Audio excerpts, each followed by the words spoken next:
MBBS in abroad. Apollo MedSkill 6 years of MBBS program will be completed in 35 lakhs only.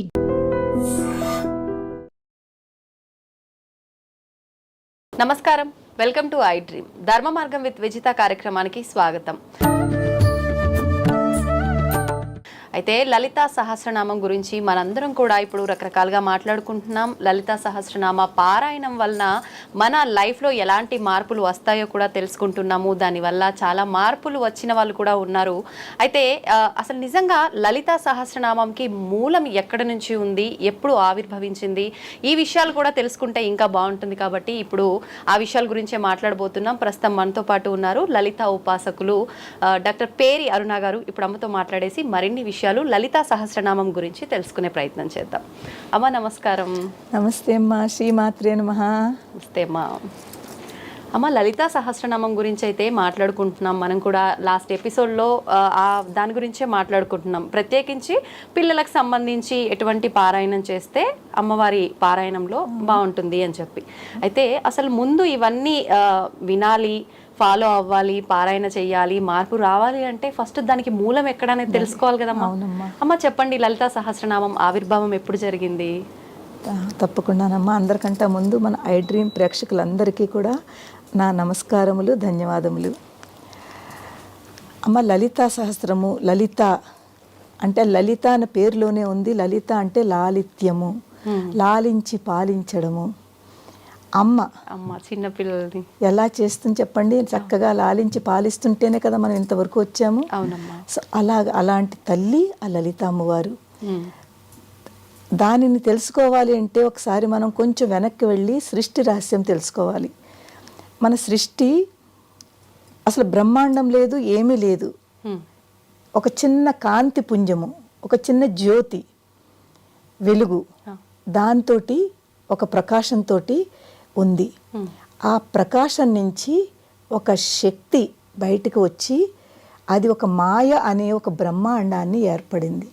దాంతో ఆ శక్తిలోంచి మాయ అనే ఒక బ్రహ్మాండాన్ని ఏర్పడిన తర్వాత అక్కడే మనకి బ్రహ్మ, విష్ణు, మహేశ్వరులని ముగ్గురిని అమ్మవారు తీసుకొచ్చింది. అమ్మవారే ఎందుకంటే తనకి సృష్టి చెయ్యాలి, ఈ బ్రహ్మాండంలో చక్కగా ఒక సిస్టమేటిక్గా ఒక సృష్టిని రచించాలి అనే ఒక కోరిక తోటి బ్రహ్మాండం వచ్చింది. ఎప్పుడైతే బ్రహ్మాండం అనేది వచ్చిందో ఈ బ్రహ్మాండాన్ని సృష్టి మళ్ళీ దాన్ని నడపాలి, మళ్ళీ దాన్ని లయం కూడా చేసుకోవాలి. ఓన్లీ పుట్టుకుంటూ వెళ్ళిపోతే పెరుగుతూనే వెళ్ళిపోతుంది, కానీ దాన్ని మళ్ళీ నశింపజేయాలి, లయం చేయాలి. తయారు చేసి ఉంచాలి. సిస్టమేటిక్గా కూడా ఉండాలి, ప్రతిదీ సిస్టమేటిక్గా ఉండాలి.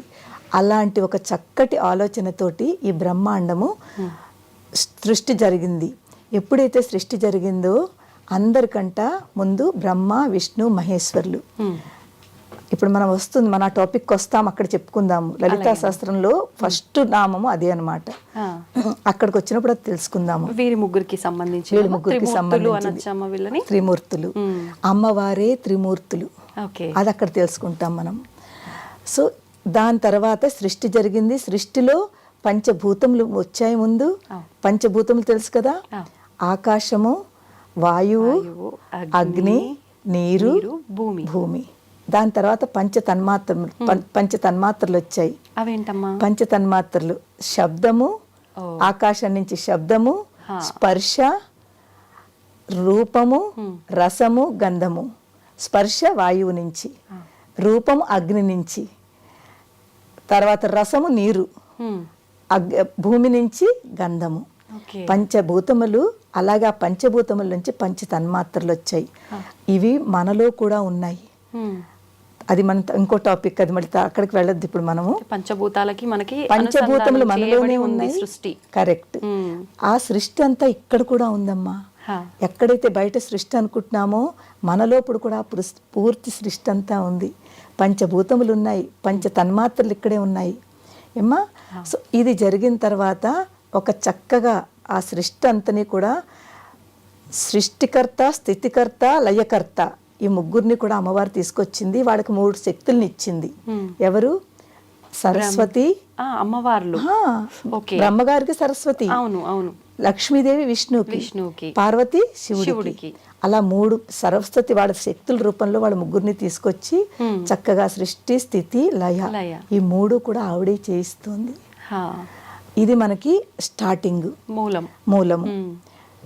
ఇలా ఉండగా అమ్మవారు ఒకసారి మనకి లలితా సహస్రం ఎలా ఆవిర్భవించింది అన్నారు కదా. అవునమ్మా. అమ్మవారు ఎక్కడుంటారు? మణిద్వీపము. మణిద్వీపం తెలుసు కదా. మణిద్వీపం, మణులు అంటే రత్నాలు. అమ్మవారు ఎక్కడైతే ఉంటారో పూర్తి అదంతా కూడా ఒక ద్వీపము, 4 వైపులా కూడా పూర్తి రత్నాలతో ఉన్న ద్వీపం అన్నమాట. అక్కడ సముద్రం, సుధా సాగరం అంటాము. సుధా అంటే అమృతము, అమృత సాగరము, అమృత సముద్రము. అందులో నీరుకు బదులు ఈ మణులే ఉంటాయి. సముద్రం అంతా కూడా పూర్తి మణులతో నిండి ఉన్న ద్వీపము, దానిని మణిద్వీపము అంటాము. అమ్మవారు ఉండే స్థానం మణిద్వీపము. ఆ మణిద్వీపంలో చింతామణి అనే ఒక గృహం ఉంది.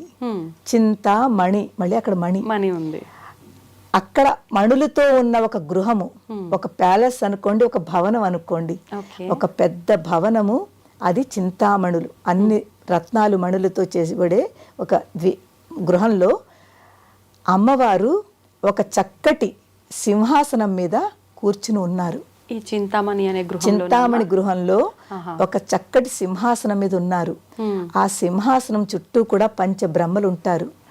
ఆ పంచబ్రహ్మలు ఎవరెవరు?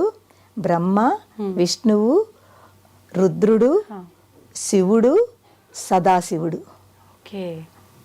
అది కూడా మళ్ళీ ఒక పెద్ద టాపిక్, అది వస్తుంది మనకి. ఇప్పుడు రుద్రుడు అన్న సదాశివుడు అన్న శివుడికి మరో రూపాలే, శివుడి రూపాలు, కానీ పర్పస్లు వేరు. Okay okay. మనకి ప్రతి బ్రహ్మకు ఒక పర్పస్ ఉంది, ఆయన ఏం చెయ్యాలో. విష్ణువుకు ఉంది, రుద్రుడికి లయం చేసేందుకు ఆయన వచ్చారు. అలాగే శివుడు తిరోధానం అంటామన్నమాట, అది చెప్తాను మీకు. దాని తర్వాత అనుగ్రహము. సదాశివుడు ఎవరైతే మంచం మీద పడుకుని ఉంటారో, అమ్మవారు కూర్చుంటుందో, అది సదాశివుడు. అక్కడ లలిత అమ్మవారు, పరాభట్టారిక, త్రిపుర సుందరి అమ్మవారు అక్కడ ఉంటారు. అది అమ్మవారు పంచబ్రహ్మ సనాసన స్థిత అంటాం కదా, పంచబ్రహ్మములు ఉన్న మంచం మీద కూర్చుని ఆవిడ ఉంటారు. ఎక్కడ? చింతామణి గృహంలో చక్కగా కొలువై కూర్చుని ఉన్నారు. ఒకసారి అమ్మవారు మొత్తం అక్కడున్న దేవతలనందరినీ, ఋషులందరినీ పిలిచి ఒక సభ, మీటింగ్స్ అంటుంటాం చూడండి ఈ రోజుల్లో మనం, ఆ రోజుల్లో సభలని, సభని పిలిచి అక్కడ అందరూ ఆ సభకు వచ్చి కూర్చున్నారు. అమ్మవారిలోంచి 8 శక్తులని అమ్మవారు తీసింది బయటికి. 8 శక్తులు అమ్మవారి నుంచి ఆవిర్భవించారు. అష్టలక్ష్ములు కాదు, వశిన్యాది వాగ్దేవతలు. వశిన్యాది వాగ్దేవతలు. వశిని, కామేశ్వరి, మోదిని, విమలే, అరుణే, జయని, సర్వేశ్వరి, కౌళిని. వీళ్ళు అమ్మవారిలోంచి వచ్చిన 8 శక్తులు. 8 శక్తులు. ఎప్పుడైతే ఆ 8 శక్తులు వచ్చారో అమ్మవారు వాళ్ళని ఆదేశించింది, మీరు పలకండి, స్తోత్రం చెయ్యండి అని చెప్పి ఆదేశించింది. ఆ 8 కూడా వాళ్ళు ఎప్పుడైతే వాళ్ళ శ్రీముఖం నుంచి చెప్పడం మొదలు పెట్టారో 1000 నామములు వచ్చాయి వాళ్ళ నోటంపట. ఈ 8 శక్తుల నోటి, ఈ 8 శక్తులు కూడా ఎప్పుడైతే వాళ్ళు పలకడం మొదలు పెట్టారో, స్తుతించడం మొదలు పెట్టారో 1000 నామములు వచ్చాయి. అది అమ్మవారిని స్తుతిస్తూ.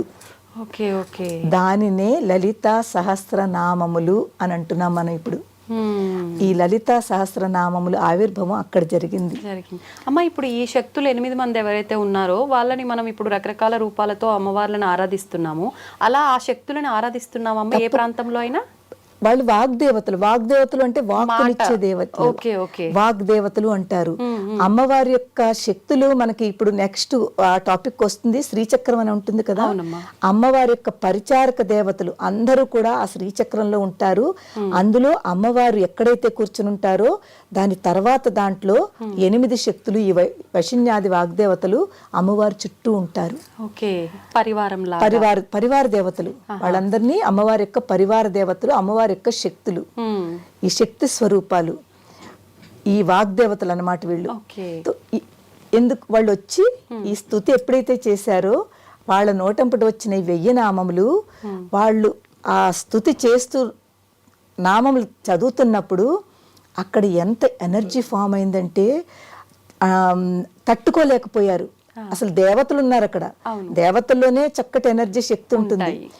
ఆ దేవతలందరూ కూడా ఎప్పుడైతే ఈ నామములు వాళ్ళు చదువుతున్నారో ఒక్కసారిగా వాళ్ళు చదివిన తర్వాత బ్రహ్మాది దేవతలందరూ కూడా లేచి నించుని, అమ్మా ఇక్కడ వశిన్యాది దేవతల ద్వారా స్తుతించిన ఈ స్తోత్రము నామములు కాదు, ఇది మహామంత్రములు అన్నారు. మహామంత్రములు అని పేరిచ్చారు. ఎందుకంటే ఈ చదివిన నామముల్లో ఎంత శక్తి ఉందంటే, ఎంత ఎనర్జీ ఉందో ఆ ఎనర్జీ మేము కూడా తట్టుకోలేకపోతున్నాము, అంత ఎనర్జీ ఉంది.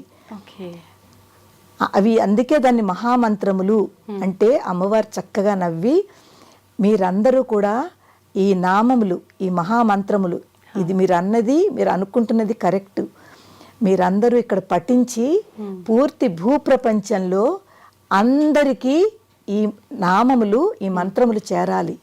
ఇది లలితా సహస్రనామ స్తోత్రం అనే పేరుతో భూప్రపంచంలో అందరూ జీవుల వరకు చేరాలి అని ఆవిడ ఆదేశించింది అమ్మవారు. అప్పుడే ఈ బ్రహ్మాది దేవతలు, అక్కడ ఉన్న కొంతమంది ఋషులు దీన్ని పారాయణ చేశారు.